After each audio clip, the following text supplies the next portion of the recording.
La première session parlementaire de l'année 2024 est décisive pour connaître les orientations budgétaires et les priorités du gouvernement néo-démocrate au Manitoba. Pour en parler, je reçois Félix Mathieu, professeur de sciences politiques à l'Université de Winnipeg. Félix Mathieu, bonsoir. Bonsoir, Cédric. Alors, ce jeudi, le gouvernement néo-démocrate a déposé un projet de loi relatif à l'accès sécuritaire aux espaces, aux cliniques où des femmes pourraient se faire avorter. Que pensez-vous de telles initiatives qui viennent d'être introduites à l'Assemblée législative? Oui, alors on est vraiment au cœur du registre symbolique de l'action néo-démocrate ici. On veut faire appel aux passions de la base partisane du parti. C'est quelque chose que les militants du Parti néo-démocrate au Manitoba demandaient depuis un certain temps. C'est d'ailleurs des modalités législatives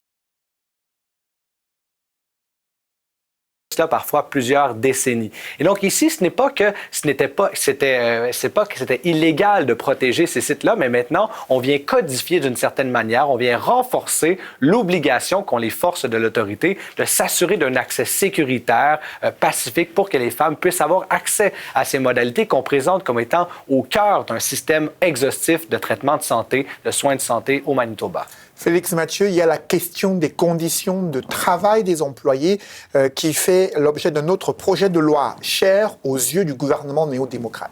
Oui, alors ce projet de loi 7, donc on a présenté 2 projets de loi dans les 2 premiers jours de la nouvelle session parlementaire.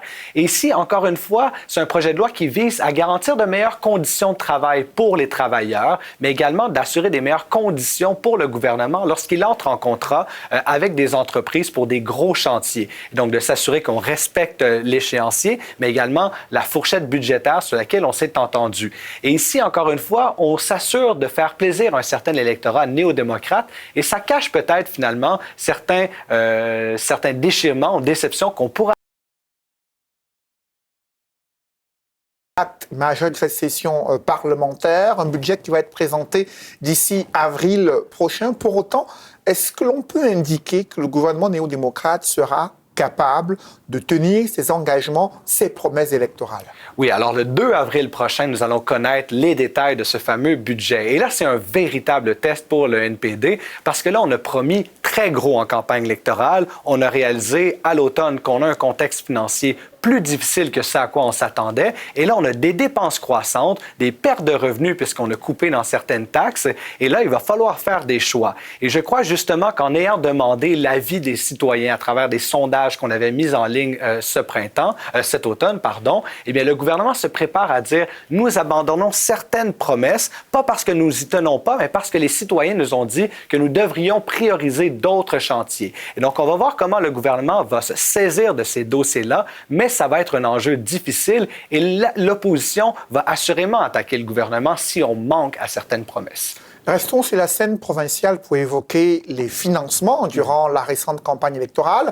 On a pu observer que certaines figures politiques se sont démarquées, Félix. Oui, en fait, maintenant, ça devient une pratique pour les candidats de dire pendant une campagne électorale combien est-ce qu'on a obtenu en financement privé à travers nos campagnes de financement. Et celui qui arrive en tête du palmarès, c'est Obican, avec plus de 100 000 $ de dons obtenus, alors qu'on pense par exemple à Wabkinu qui en a déclaré 18 000 et des poussières, ou encore Heather Stephenson dans le même registre ici. Et ce que ça indique, c'est que oui, effectivement, lorsqu'on dispose de ressources considérables, ça nous permet de nous payer de meilleures campagnes publicitaires, d'effectuer peut-être des sondages à la carte pour savoir ce qui intéresse notre électorat dans notre circonscription.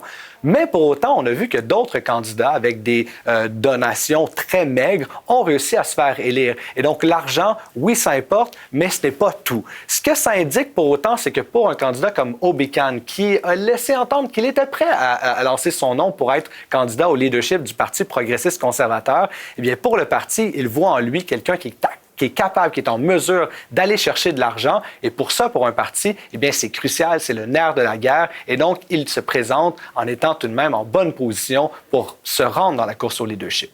Un mot quand même sur la scène fédérale et internationale. On voit depuis le début du conflit entre Israël et le Hamas des manifestations et des manifestants pro-palestiniens. Et cette fois-ci, ils ont envoyé une lettre à Ottawa pour demander que les subventions adressées à une agence onusienne installée en Palestine puissent à nouveau être rétablies. Comment appréciez-vous l'attitude du gouvernement fédéral prise entre les influences à la fois de ces manifestants pro-palestiniens, mais aussi la communauté israélienne installée au Canada? Oui, vous l'avez très bien résumé. Le gouvernement est pris entre l'arbre et l'écorce et c'est difficile pour le gouvernement de prendre une position ferme ici. Je crois qu'on a entendu justement la colère des manifestants de dire de financer cette agence-là, ce n'est pas financer le Hamas, c'est du financement qui est crucial pour venir en aide à la population palestinienne. Et c'est d'ailleurs ce que plusieurs experts, de nombreux experts en relations internationales ont souligné, ont réitéré. Et donc, pour le gouvernement Trudeau, qui est un gouvernement qui se targue d'être à l'écoute de la science, c'est une manière non seulement de satisfaire à des revendications qui sont émises dans la société civile, mais aussi de faire écho à certains constats qui sont émis par les experts dans le champ. Merci Félix Mathieu pour toutes vos analyses sur la scène politique provinciale et fédérale. Plaisir.